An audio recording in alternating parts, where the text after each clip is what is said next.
This is Michael Popok with news about the sentencing of the Trump Organization subsidiaries that were found guilty of 17 counts of felony tax evasion and other fraud by a 12-person jury in New York in December. Well, now we have the sentencing.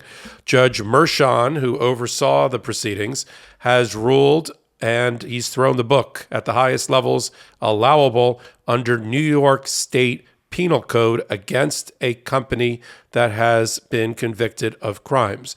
I know it's a shock to people, but the New York State Penal Code related to corporations is not as stringent, although it should be, as the federal counterparts for the conviction of federal crime. You would think, since New York is often considered one of the business capitals, if not the business capital or financial services capital of the world, that it would have on its books very stringent laws and sentencing guidelines related to corporations. It does not.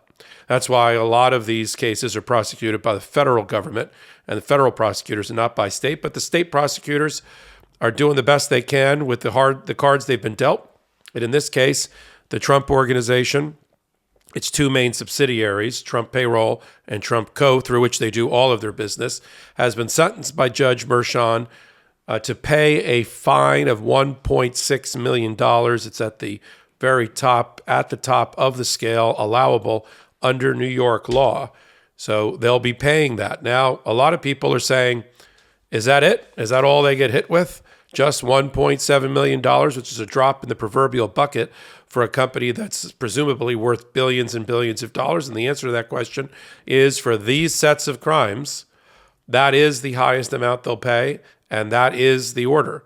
Despite the fact that it's a relatively small de minimis amount, let's not lose sight of the fact it is the first time that Donald Trump or any of his companies have been convicted of a crime. And it breaks that glass ceiling. In fact, Alvin Bragg, the Manhattan DA, was heard to say today that let's not lose sight of the fact that we've never convicted Donald Trump or any of his companies before of any crime. In a weird twist, though, the real threat against Donald Trump and his organizations is not on the criminal side, because as of yet, Donald Trump and his children have not yet been prosecuted by Alvin Bragg's office or by the federal government in New York about financial misdealings. But let's not lose sight of the fact that Letitia James, the New York Attorney General, who in this scenario has much broader powers under the New York Attorney General powers given to her under the New York statutes, which gives the Attorney General the power to shut down a company, bar its executives from ever serving in the role of an executive for a public company in the future, basically give the company the death penalty from operating. That doesn't sit with Alvin Bragg's office, nor Judge Mershon today. That sits with Tish James, New York Attorney General, and that case is going to trial in April against the Trump Organization, Donald Trump, and all of his children. So we may not be satisfied with the sentencing, but Judge Mershon was hamstrung by the New York Penal Code, which has to be updated to reflect just the sheer volume of fraud and systemic fraud into the tens or hundreds of millions of dollars on a scale that was not contemplated when the original laws were passed. So they have to be updated, but that's not going to impact how the sentencing went down for Donald Trump, who got the book thrown at him, although it's not exactly the weight of the book that we would have liked. But hold on, here comes New York Attorney General right behind these convictions, and there'll be a fight actually in the courthouse related to those, the civil process that's being presented. I'm sure the Trump Organization and Donald Trump will try to keep out from the jury's mind that he already got convicted of 17 counts of tax evasion, or his company did. And there's going to be that struggle in April about whether the jury gets to hear that. What was the Trump Organization's reaction to all of this? Typical.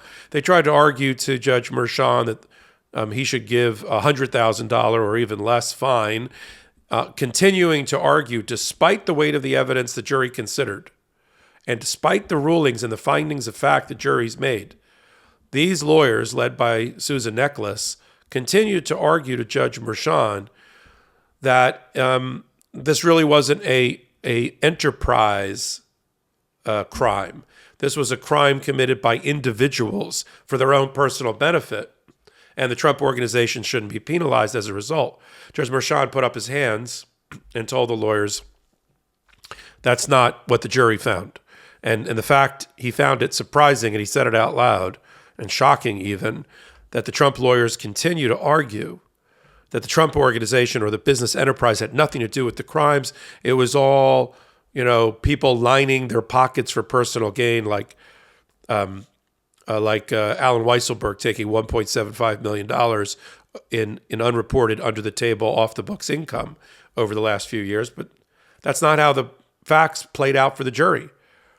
The jury concluded that the senior executives and owners, including Donald Trump and others, made the decision to pay this way, pay these amounts under the table for fancy apartments, fancy cars, chauffeur-driven limousines, and even private school for the grandchildren of Alan Weisselberg, and to put Mrs. Weisselberg apparently on the payroll for a no-show, no-work job at the Trump organization for $6,000 a month so that she could basically defraud the Social Security Administration and the U.S. taxpayer by getting her own Social Security benefits.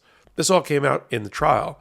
But yet Trump's lawyers continued to argue that this was just Alan Weisselberg's mastermind scheme thing, and he should, and it's not the Trump organization. Yet, at the same time, talking out of both sides of their mouth, the Trump organization's official position that they released started with, well, in a murder and crime capital of the world, meaning New York, they have nothing better to do but to go after people with the last name Trump, basically arguing that his crime should be ignored because there's other problems apparently in the city or in the state of New York.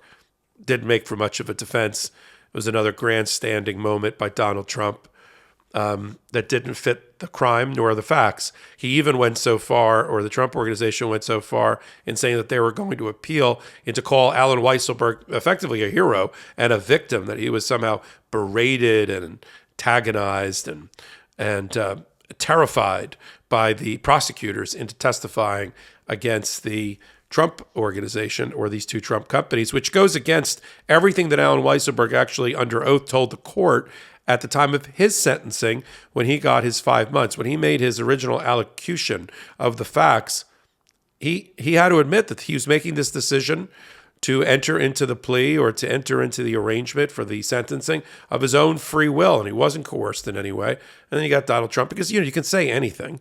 Donald Trump telling the right-wing MAGA that are listening to him still that his CFO was coerced into testifying against the organization. Of course, that couldn't be further from the truth. So what do we have now at the end of today? We've got the Trump organization, its two main companies, Payroll and Co., sentenced finally on 17 counts of state tax evasion and state cooked books.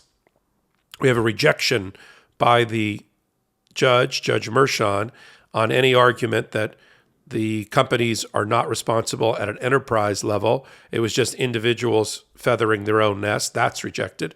And also, Judge Merchan in sentencing rejected the argument that the accountants were to blame, that Mazars was to blame because they didn't catch the scheme earlier. Like, I'm robbing, but my accountants didn't catch it. That seems to be the argument in defense, to argue for a lower penalty. And Judge Merchan said that doesn't fly either. And he gave the full penalty of $1.6 million. Again, a low amount, but that is the maximum amount under New York state law as contrasted with federal. Now we fast forward to April, when Tish James has her shot with her very muscular and broad powers as the New York Attorney General on the statute book to give the death penalty to these companies, put them out of business once and for all, disgorge them, take away ill-gotten gains and money to the tune so far of $250 million, and make it so that none of the people with the last name Trump can ever serve for a public company again. And then there's a ramification that I need to kind of end this with.